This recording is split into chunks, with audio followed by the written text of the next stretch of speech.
An exhausted single father, a grimy diner under a torrential downpour, a powerful businesswoman watching in silence. What happened during that simple card delivery was no mere corporate coincidence. It was a secret from her past, calculated to settle an unpayable childhood debt, a bridge that would have collapsed if a scandalous leak hadn't exposed her weaknesses. This is the story of how one decision to dig deeper turned a crushing debt into a lasting legacy. The rain in Detroit didn't clean the streets. It just made the grime shine under the sulfur-yellow streetlights. It was a heavy, industrial rain, the kind that soaked through boots and chilled bones, turning the world into a blurred watercolor of gray and charcoal. Inside the Midway Diner, the air was a thick suspension of frying onions, stale coffee, and damp wool. It was 11:43 p.m. on a Tuesday, the dead hour between the dinner rush and the bar-close crowd. The fluorescent lights hummed with a low, insect-like buzz that Lucas felt behind his eyes. Lucas Vance wiped down counter section B for the third time in 10 minutes. His rag was gray, his apron frayed at the hem, and his lower back throbbed with a dull, rhythmic ache that had become his constant companion over the last 4 years since the accident. He checked the clock above the kitchen pass. 17 minutes until midnight. 6 hours until he could sleep.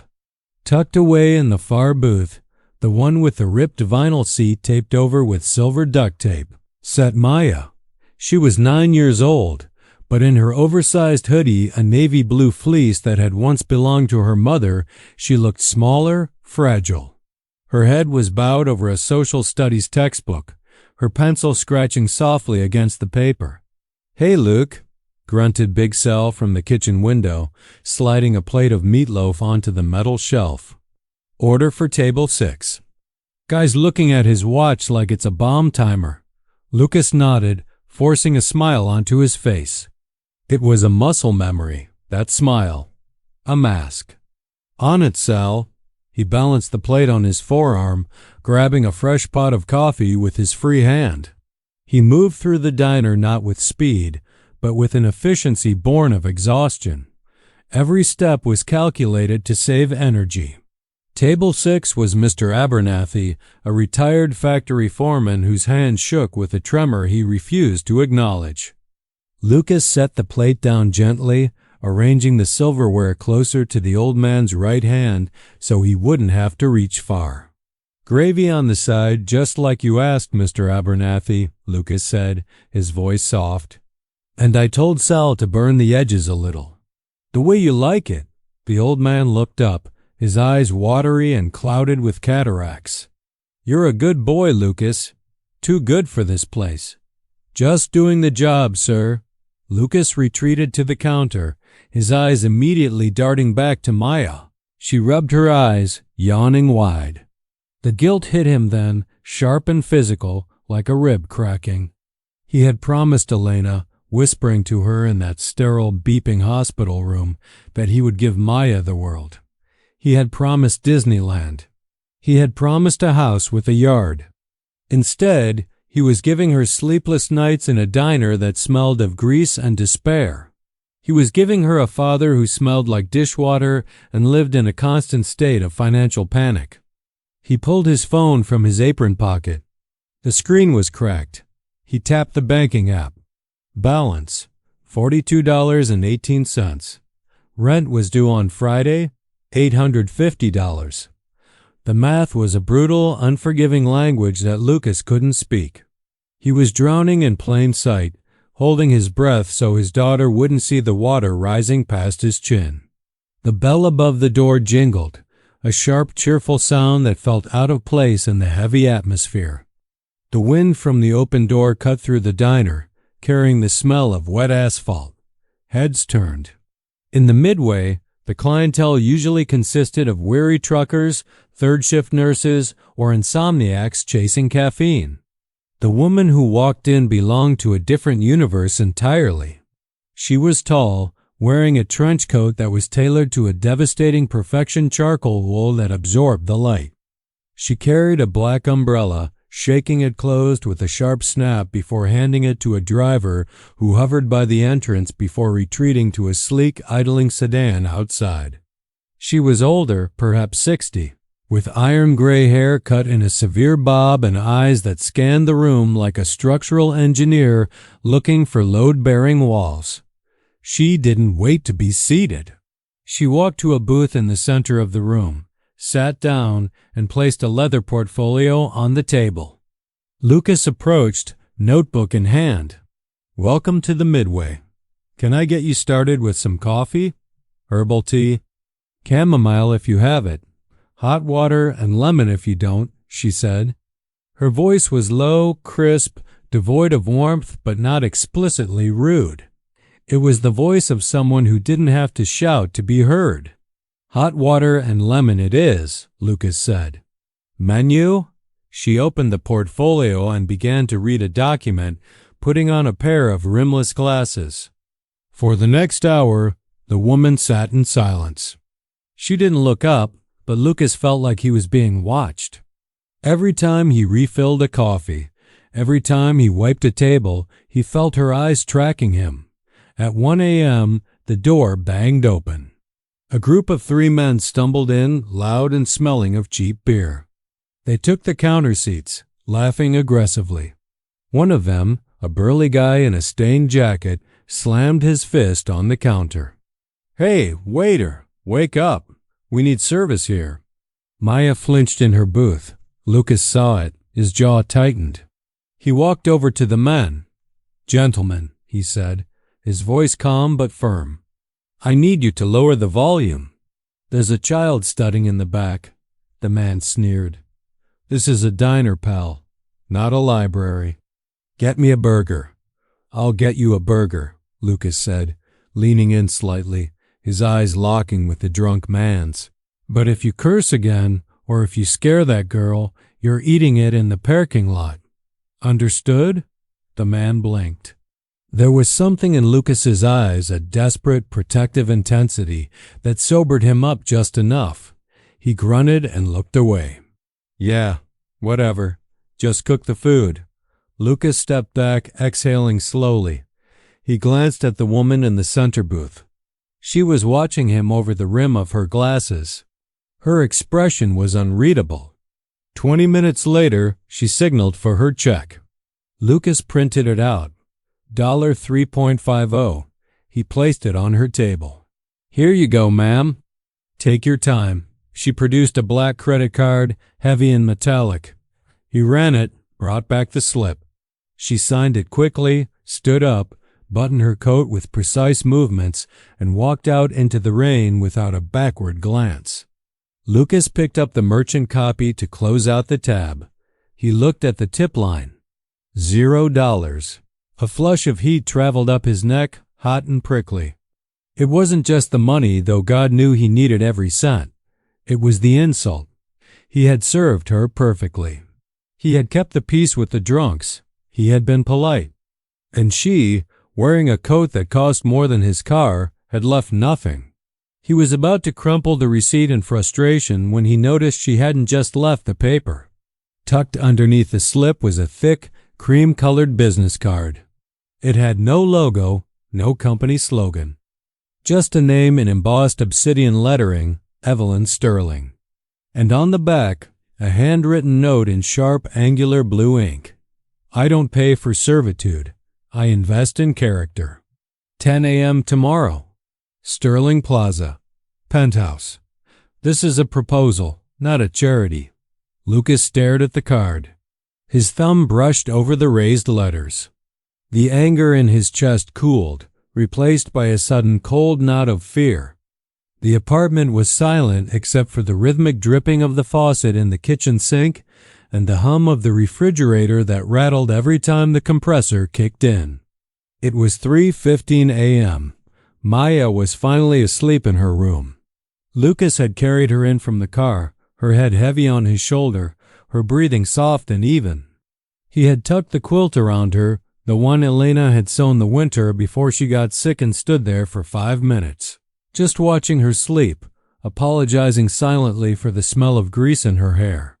Now he sat at the small, scratched formica table in the kitchen.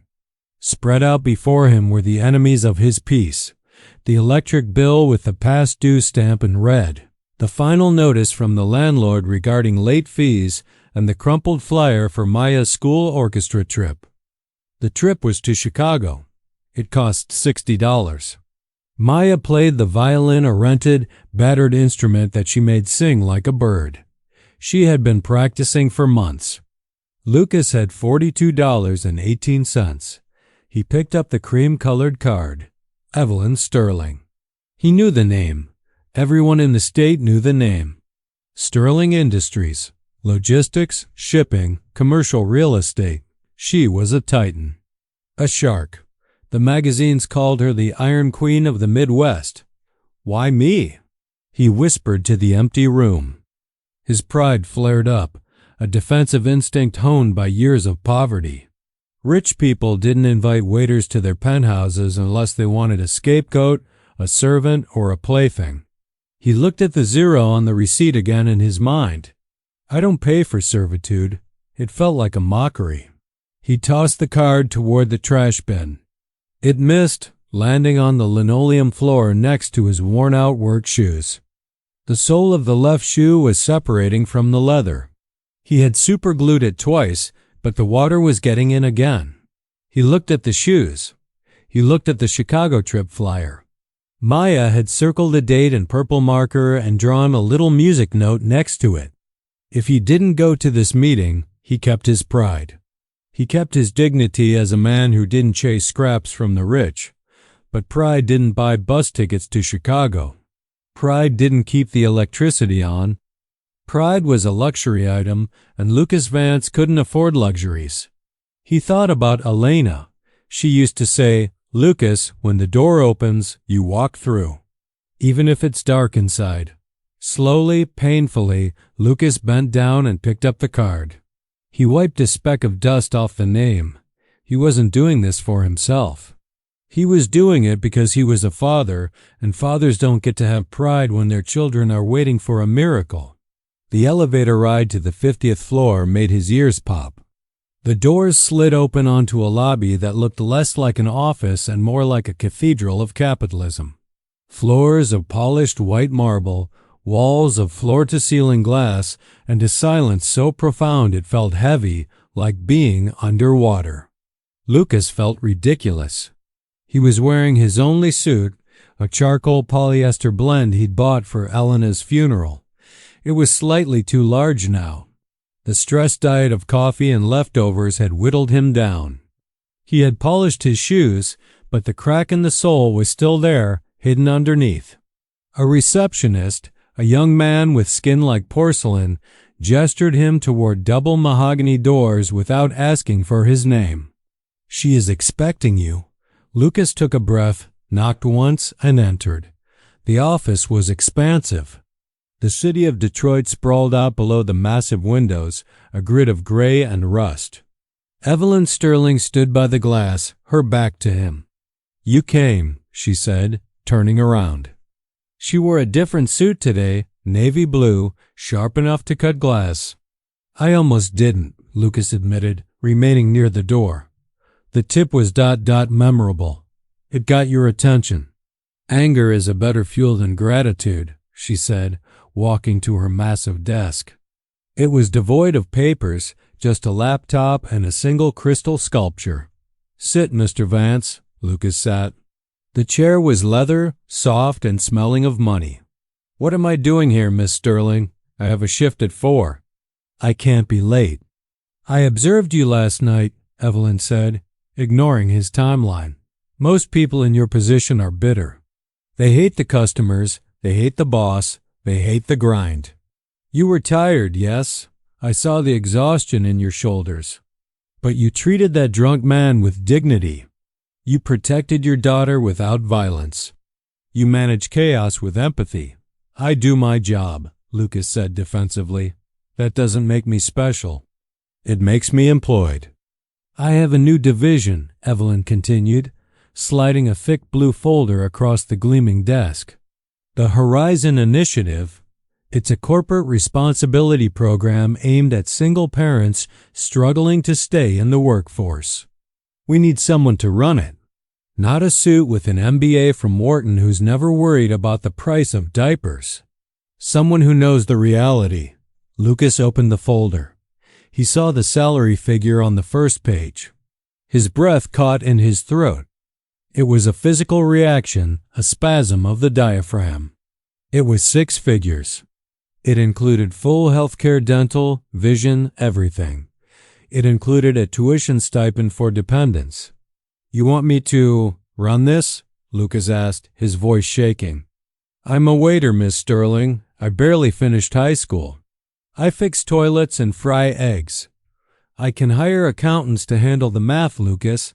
I can hire lawyers to handle the contracts. I cannot hire someone to teach heart. I need someone who knows that a $60 field trip can break a family's spirit." Lucas froze. He looked up at her. "How did you—" "I have resources. I know about the Chicago trip. I know about the rent." She leaned forward. "This is a job offer.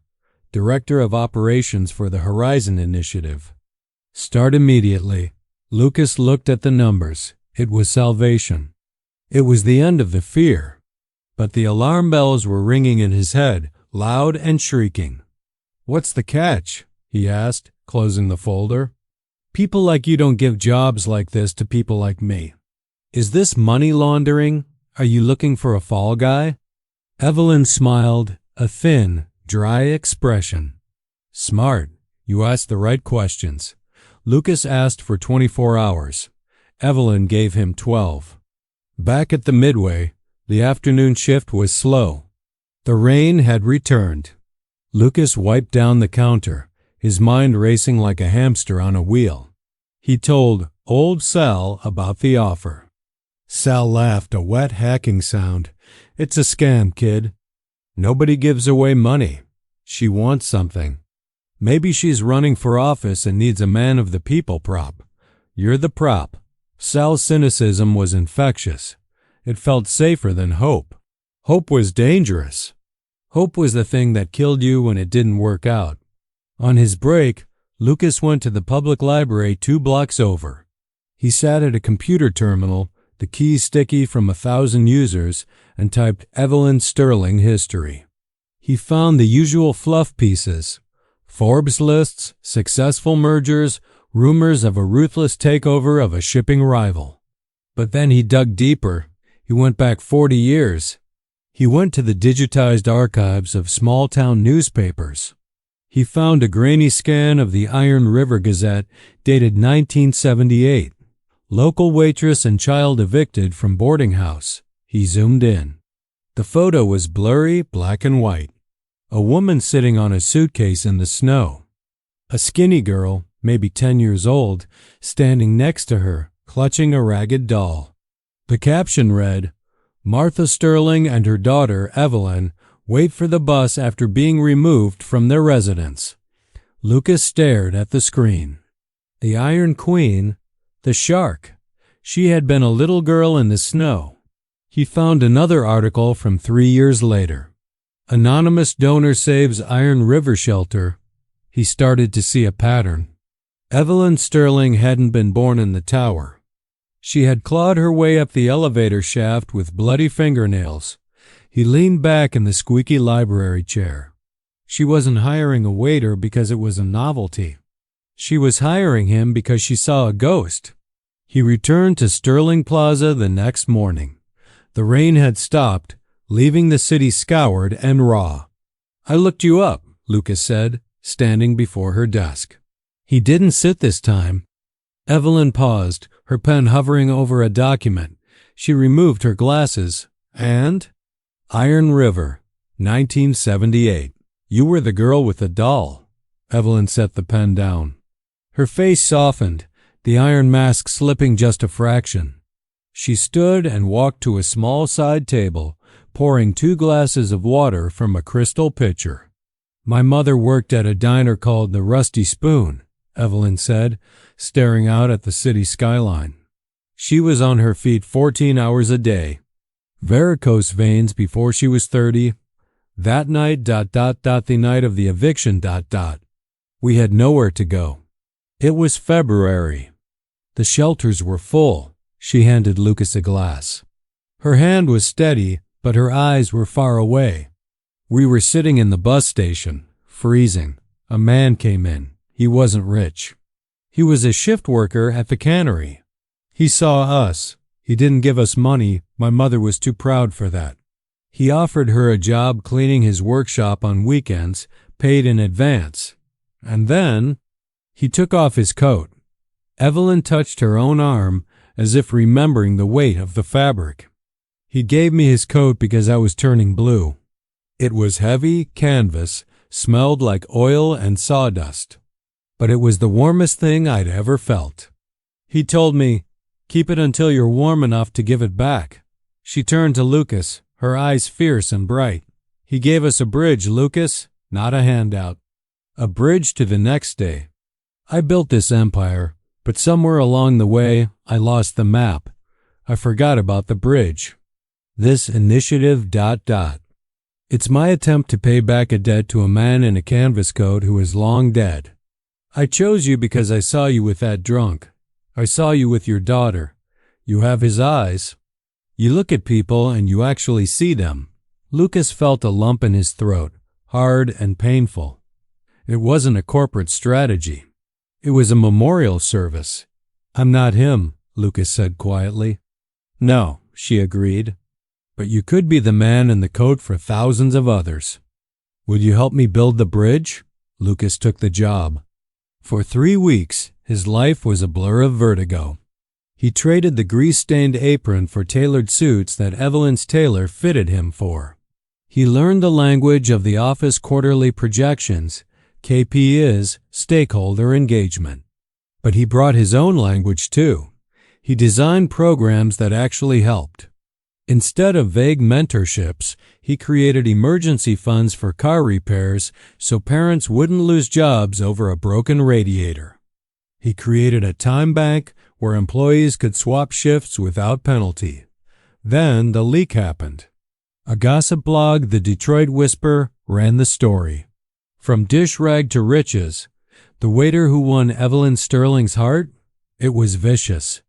The article implied an illicit affair. It called Lucas a gold digger and a boy toy. It questioned his qualifications, digging up his high school grades and his lack of a degree. The internet did what the internet does. Must be nice to sleep your way to the boardroom. What does a burger flipper know about corporate strategy?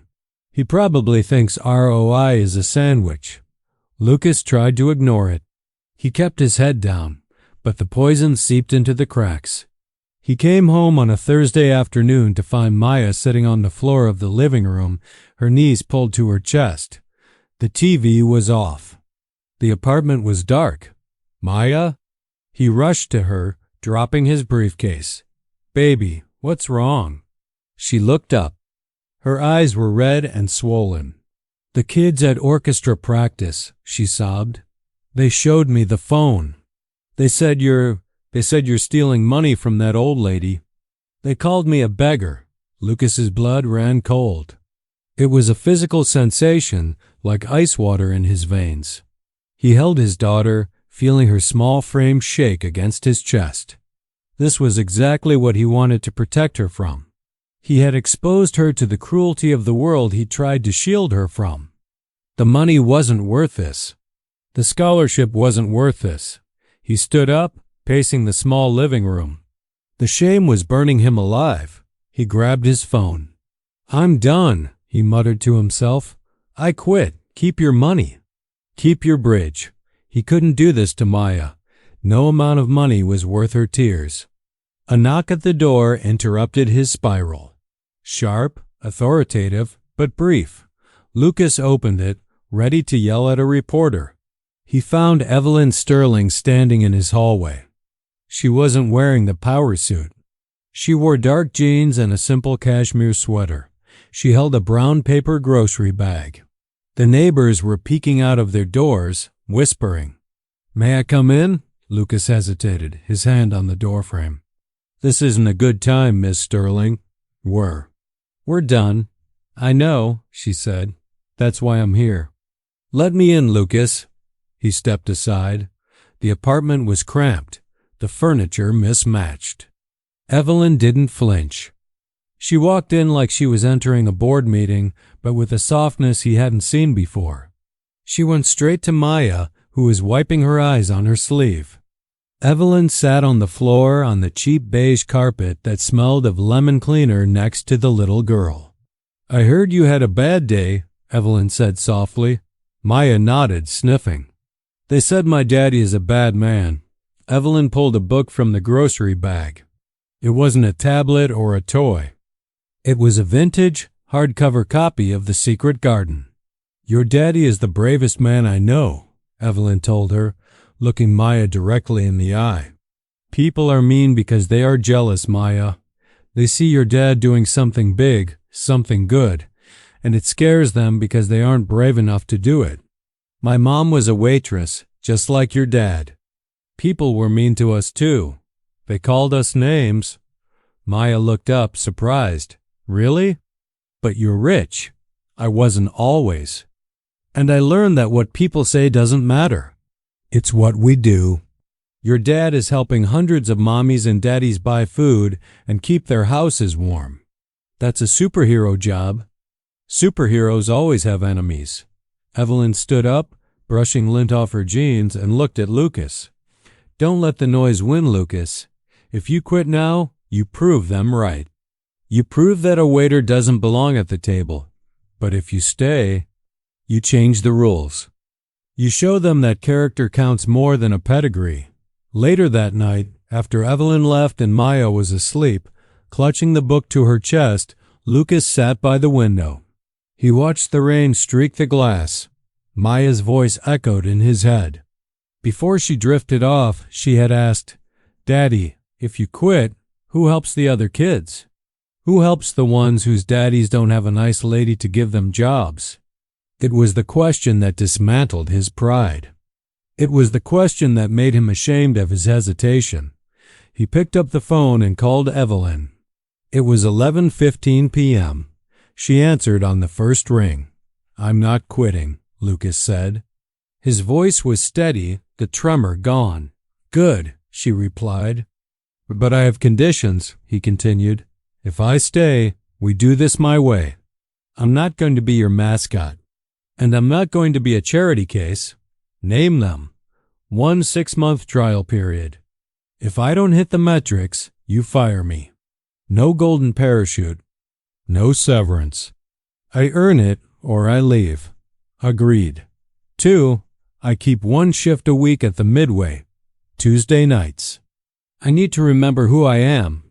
I need to remember what it feels like to have my feet hurt. I need to stay grounded. Unusual.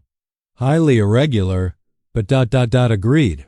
3, I have veto power on the projects. If the board wants to do something that looks good on a brochure, but doesn't actually help people like those useless wellness seminars, I can kill it. Real power. Budgetary authority. There was a silence on the line. That was a lot to ask. He was asking for the keys to the kingdom. "You drive a hard bargain, Mr. Vance," Evelyn said, and for the first time he heard a genuine laugh in her voice. "You have your deal. See you at 8 a.m. The transition was brutal. The executives at Sterling Industries, men in Italian suits who smelled of sandalwood and entitlement, looked at Lucas like he was a cockroach that had crawled onto a wedding cake. They used buzzwords he didn't know: synergy, vertical integration, leveraging assets. They scheduled meetings during his Tuesday night diner shifts, which he promptly rescheduled, earning him scowls. But Lucas had a superpower they didn't. He knew the cost of a gallon of milk. He knew the panic of a check engine light. He met Sarah, a mother of 3 working in the Sterling data entry department. She was about to quit because her child care costs were higher than her take-home pay. The board suggested a time management seminar. Lucas vetoed it. Instead, he converted a massive, unused executive conference room 1 with a mahogany table that seated 40 into an on-site daycare center. He hired licensed staff. He subsidized the cost. Productivity in Sarah's department soared by 30%. Absenteeism dropped to near zero. He found David, his old dishwasher friend from a previous job. David had a culinary degree but a felony record from a mistake he made at 19. No one would hire him. Lucas launched the Open Kitchen Initiative for the corporate cafeteria and logistics fleet catering. He instituted blind hiring, no names, no background checks until the skills test was passed. David became the head sous chef of the corporate kitchen within 4 months. His risotto became legendary in the building. The stories started to trickle out. Not the scandals, but the wins. Real people, real faces. The Horizon Initiative stopped being a PR stunt and started being a movement. The narrative shifted. The press stopped calling him the waiter boyfriend and started calling him the blue-collar architect. Lucas worked harder than he ever had in the diner. He read contracts until his eyes burned. He learned to read a balance sheet. But he kept his comfortable, rubber-soled shoes. He walked the floors, learning names, asking about sick kids and broken cars. He brought the humanity of the diner into the cold steel of the tower. 8 months later, the crisis struck. Evelyn suffered a mild heart attack. She was hospitalized, stable but weak. She would be out of commission for at least 6 weeks. The vultures circled immediately. The board of directors called an emergency meeting. The agenda: fiscal responsibility and cost reduction for Q4. Item number 1 was the Horizon Initiative. Lucas burst into the boardroom. He wasn't on the invite list. The heavy glass doors swung open, crashing against the stoppers. "Mr. Vance," sneered Marcus Thorne, the CFO. Thorne was a man who viewed empathy as a market inefficiency. "This is a closed session for shareholders and C-suite executives. We are discussing the liquidation of your department. It is bleeding revenue. It's building loyalty," Lucas shot back, walking to the head of the table. He tossed a stack of papers onto the polished wood. "And it's building a future."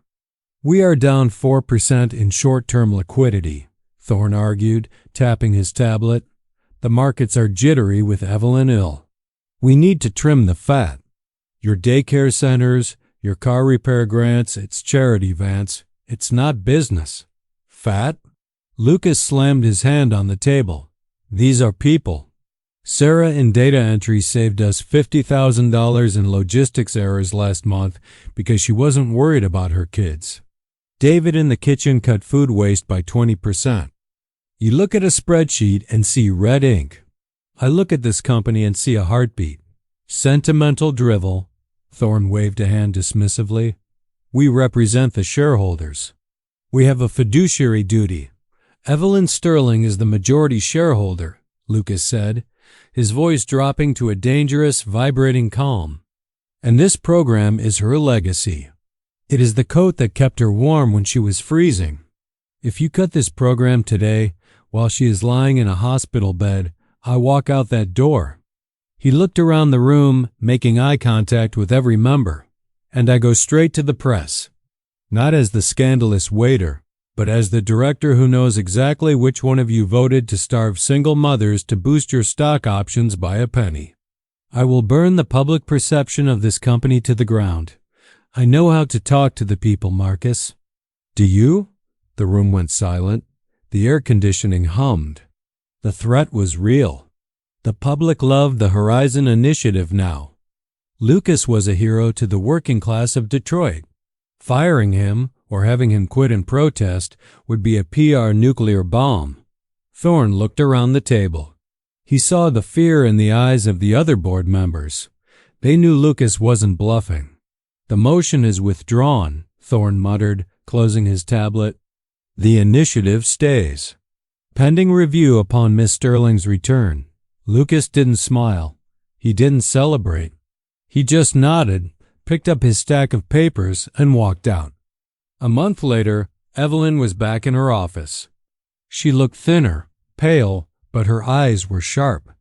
You saved it, she said. She was sitting in a chair by the window, a blanket over her legs. I heard about the meeting. Thorne is terrified of you. I just told them the truth, Lucas said, standing by the door. Evelyn reached into her bag and slid a heavy, cream-colored envelope across the desk. This is for Maya.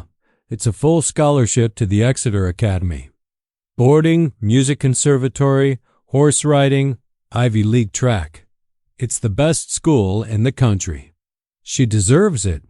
Lucas looked at the glossy brochure peeking out of the envelope. He saw the stone buildings, the smiling children in blazers. He thought about Maya. He thought about her public school. He thought about her friends, the diverse, messy, loud group of kids she loved. He thought about the orchestra teacher, Mr. Henderson, who stayed late for free to help her with her vibrato. He slid the envelope back. Thank you, Evelyn. Really. It's an incredible offer. But no. Why? She asked, genuinely stunned. It's everything you wanted. It's the world.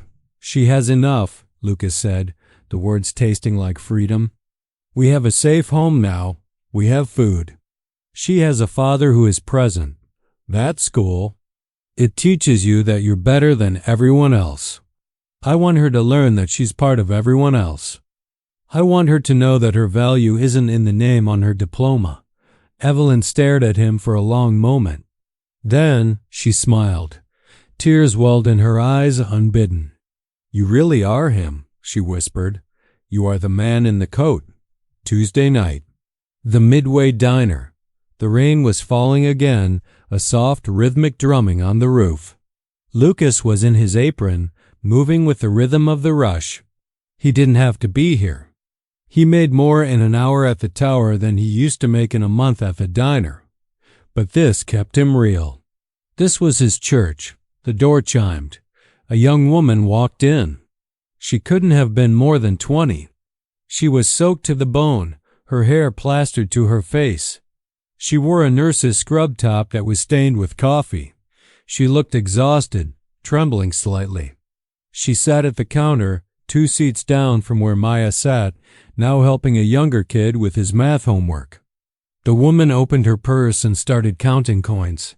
Nickels, dimes. She counted them twice. She looked at the menu, then back at the coins. Her shoulders slumped. Lucas walked over. He poured a steaming mug of coffee and set it down before she even ordered. I didn't order yet, she stammered. I don't think I have enough for ... You're in luck, Lucas said, flashing that warm, genuine smile. The cook made a mistake. Extra grilled cheese and tomato soup. If you don't eat it, I have to throw it out. You'd be doing me a huge favor. The woman looked up. Her eyes were wide, rimmed with red. Are you sure? Positive, Lucas said. On the house. He slid the plate over. He saw the relief wash over her face, the tension leaving her body. Lucas walked away to put in another order. As he passed the dark window, he caught his reflection. He saw the tired lines around his eyes, but he also saw a lightness. Evelyn had passed the coat to him. He was passing it to this nurse. And maybe, just maybe, one day she would pass it on. Outside, the rain began to slow. The clouds broke apart, revealing a sliver of moon, bright and clean, hanging over the city like a promise kept. The cycle continued. The bridge held. And for tonight, that was enough.